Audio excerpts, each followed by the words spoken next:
Boys எல்லாரும் வெளியே போயாச்சுல ma'am. ஒரு 5 minutes மேம். புக்கு மட்டும் எடுத்துகிட்டு போயிடும் மேம். ஏ முருகன், நீ வந்ததுலேருந்தே என்னை கோவப்படுத்திக்கிட்டே இருக்க. ஒழுங்கு முறை தான் எழுந்து போயிடு. நான் ஊரில் கொஞ்ச நாள் நான் இல்லை ஒன்னே அப்படியே பயம் தெளிஞ்சு போயிடுச்சு.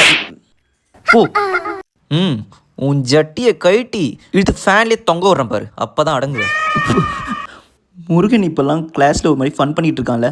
பாய்ஸ் வந்து அப்படி தான் இருப்பாங்க, ஏன்னா அது வயசு. உங்கள் வயசு எனக்கு புரியுது.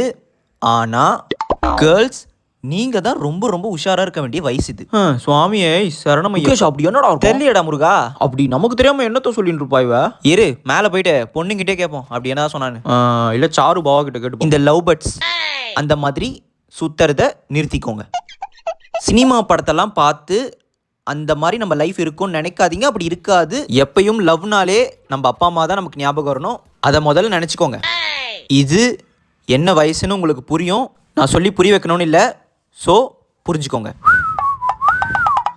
இரா பார்க்குறேன். என்ன பேசிக்கிட்டு இருக்கா? உங்கள் அப்பா அம்மா எவ்வளோ கஷ்டப்பட்டு படிக்க வைக்கிறாங்கன்றத நினச்சிக்கோங்க. அதை ஒரு டைம் நினச்சிங்கன்னா கூட அதுக்கப்புறம் இதெல்லாம் யோசிக்க கூட மாட்டீங்க. ஸ்டடீஸில் கான்சன்ட்ரேட் பண்ணுங்கள். நான் முருகன் எதனா கேட்குதா? கேட்கலடா. இல்லையா? அப்படி என்னத்த சொல்லிட்டு இருக்கா?